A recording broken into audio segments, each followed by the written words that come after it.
Welcome to this Zentangle Quickie. My name is Heather Hartwick Gladden. I'm a Certified Zentangle Teacher, and today we're going to take a look at this new tangle from Zentangle called Narfello. This was in the January newsletter. I will put a link to this as well as the link to my step outs in the description box, so feel free to take a look at those. Now, this was a fun tangle, and admittedly, as I first working on it, I'm like, okay, I don't know if I can do this. And by the way, usually on the Zentangle Quickies, I'm using a 2x2 bijou tile. Today I'm using the traditional 3.5-inch square white Zentangle tile, just so that way you know. This one starts off with an S shape. So it consists of two shapes, the S and the curve, and that's it. Well, except, whatever decorations you want to do at the end, of course you can. So I'm going to start, I'm going to start this one on the left side. I don't want to go, I'm going to leave a little bit of a border. So starting with an S, so thinking of the S, I haven't quite decided yet because I still want to do some more playing. Whether, and this is just as you decide to play with this, some things that I'm thinking about is, okay, does it matter how, the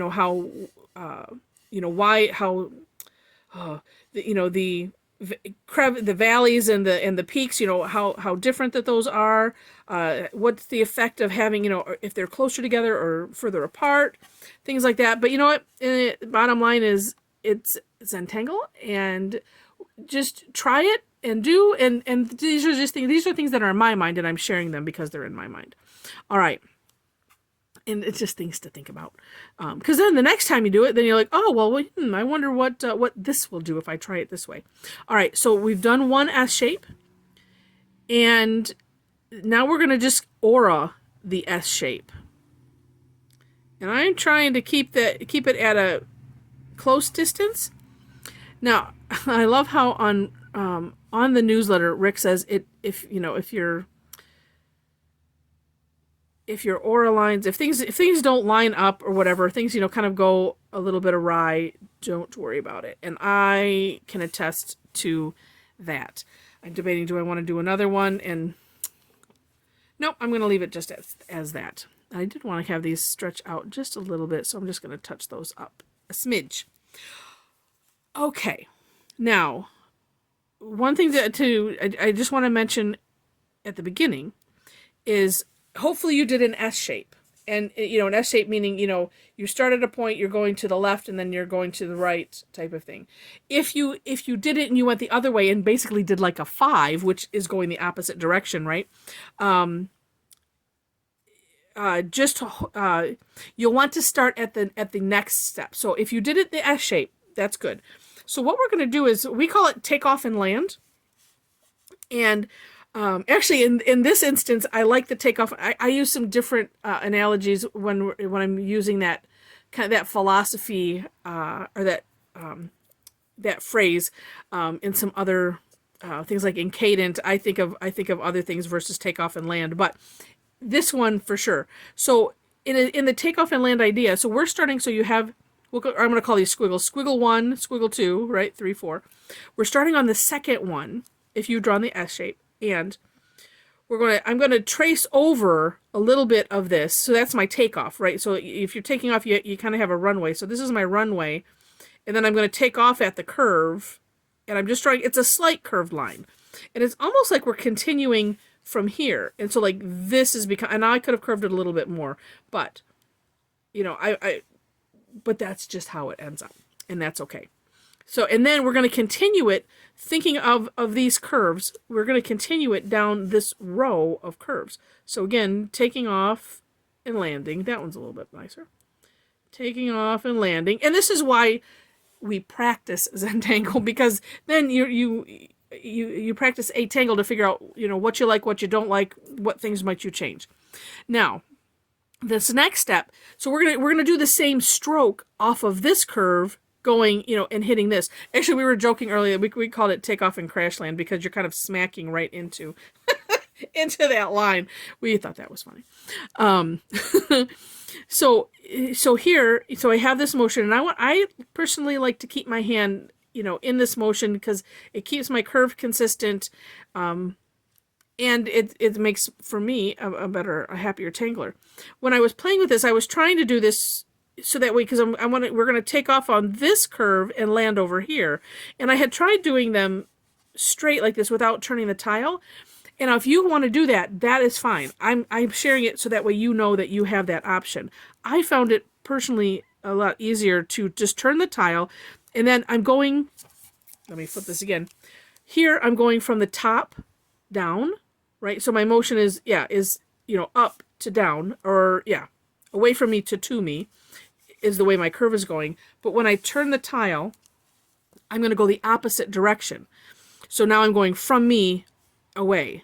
So, and then on this second curve, right, we're not messing with this one, but so this is the first curve, this is the second curve. Same idea. We're going to take off and land on that, on the other squiggle.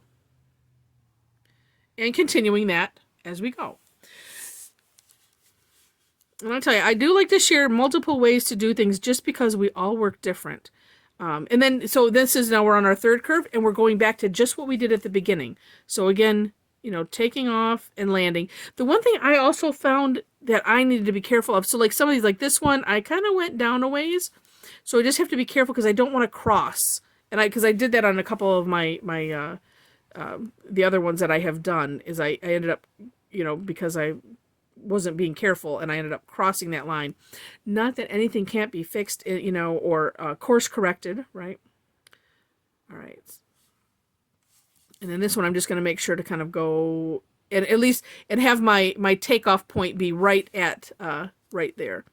Oh, and then I hate it when I do that. Sometimes then I have to just for me, because where you put your pen down, and that time I was kind of sloppy with it. All right, then this last one. We're going to, same idea, taking off and landing, and going away from me, and away from me. And there we go.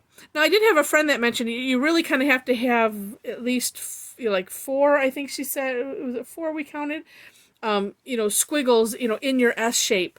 It's kind of a continuous S shape. To have a decent effect, because otherwise then you end up with just a couple. But it's something to think about. So if you're trying it, and you're not happy with the results, I hope you watch this again, because that's why I like to share a lot of different things, so that way as you're practicing with it, that maybe then you'll think, oh, you know what, she talked about that, and let me try it this way. That's the method in my madness.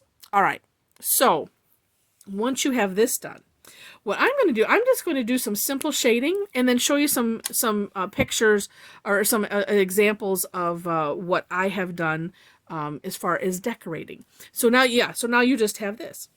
And I'm just going to add some, this is a woodless graphite, and I'm going to add graphite. I'm just adding it in these tips.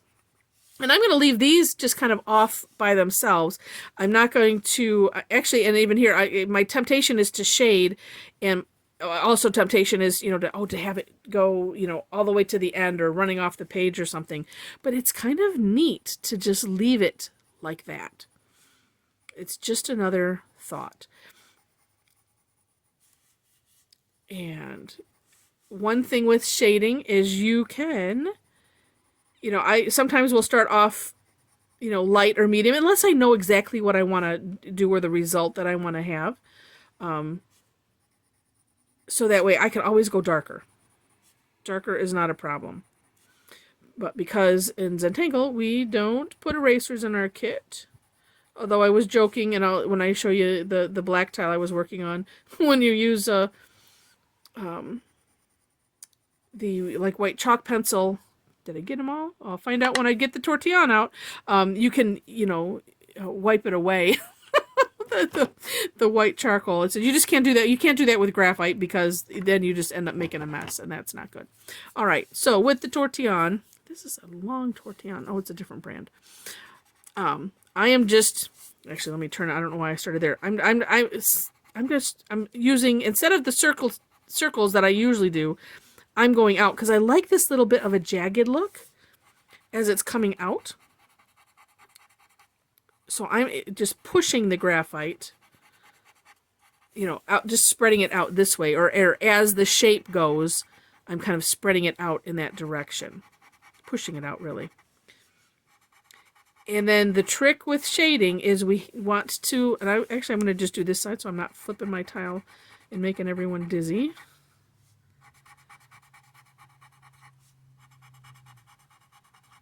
And you know, and I've just thought about it. It's like, ooh, the next one I do, I'll have to pull out my chalk pencils, because that would be neat, because you could do that with a color. Just like you could, I mean, if you have some, you know, fine liner pencils, or even, you know, actually anything, to do the tangle itself in a color, and then you could shade like this with, you know, a corresponding chalk pencil. All right.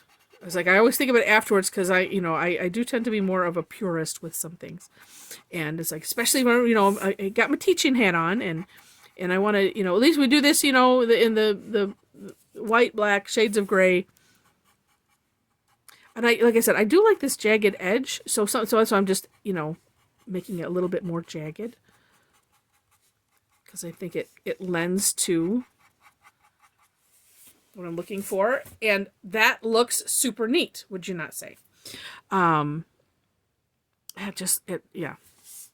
Like this, and then, you know, looking at it sideways, it really makes those waves apparent.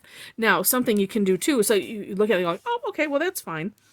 But you could also, I'm just going to go back and add a little bit of extra darkness right in those tips. Make sure I'm getting it, and I might smudge it out a little bit, because I still like the gradient, but sometimes just adding a little bit extra darkness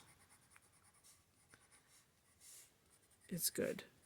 Is my friend Tom and Carla, who are on our Tangle Time calls a lot, and he says, go dark or go home, and I love that. Love it, love it, love it. All right, and then again, just for the gradient, and I'm not going to smush it out too far. I want to keep that darkness like way in that tip. I just want it, I don't like having that line where you can see. I don't know if I even added any there.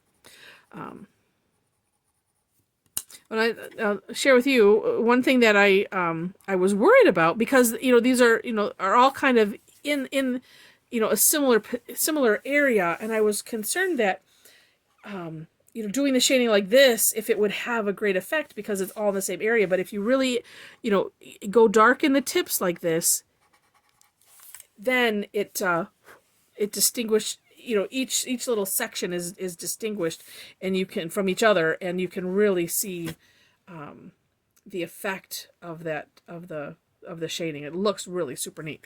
So, some things that we played with earlier, just to share. So here's my black tile. Now this side I used the chalk pencil, and wasn't completely tickled with you know, how things were turning out, so I kind of wiped a little bit of it, you know, away with my finger. And then decided to go over my lines. So this is just on this half, to re-go over my lines with the white jelly roll, because sometimes, you know, when you use the chalk pencil, you're going over your lines, and it just kind of dulls them quite a bit. So I went back over them, and that made a difference. This side I used a soapstone, and this is something that Zentangle used to sell. I'm going to try to find a way to get them on my site, if you're, you know, and I'll figure some things out if it's something that you want to get. But check your craft stores. I know we were talking about checking the quilting section and things. They might be in there. So here, this is on a gray tile, and I decided, if you have watched the video Current, I kind of did that idea in these two, and then I just added some orbs in the center here. Again, this was on a gray tile. This is on one of the new 5 tiles, so it's a 5x3 tile, and I did the same idea as I did on what we just did, but I added, and I think I only did it this half, so over here I have white chalk pencil in the center, or actually almost all of it. I think I stopped right there. And then, let's see, and then this is on a Renaissance tile, and I decided to aura the inside. So that's something else that you can do, is aura the inside and add orbs.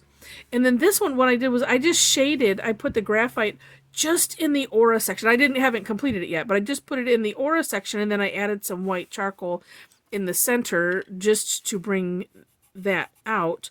And then I'll say I'm not using it as sharp as it should be. And I might go back over some of my lines. But I also added a little bit of red, what is this? Scarlet red, the general pastel chalk pencils. And along with some graphite. So just some ideas. You can decorate it as you like, or just leave it plain, because it has a really, really neat effect just plain. So as I mentioned at the beginning, in the description box, I will put a link to my step outs, and then also to the Zentangle newsletter, so you can see their beautiful artwork and be inspired by that. And also there's ways to connect. So I do classes every Thursday. They're free. We just explore a couple tangles and have a lot of fun. And so there's ways to connect. If you're on Facebook, we have a really nice Facebook group, Tangle Addict Community.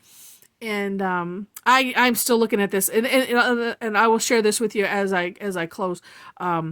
Is the reason I decided on the name Tangle Addicts is because, being a non-artist, I've been doing Zentangle since 2012. That's when it was introduced to me.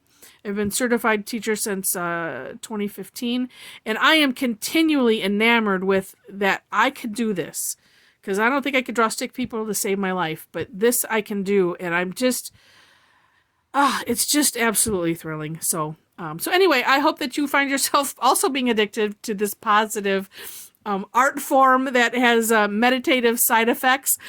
It's just fantastic. So I hope you enjoyed, and I wish you, before I wish you happy tangling, if you like the video, the thumbs up is always a plus, so that way I know, and feel free to leave any comments below, because I do try to answer those as well. So if you have questions or whatever, feel free to leave that. So with that, I will wish you happy tangling.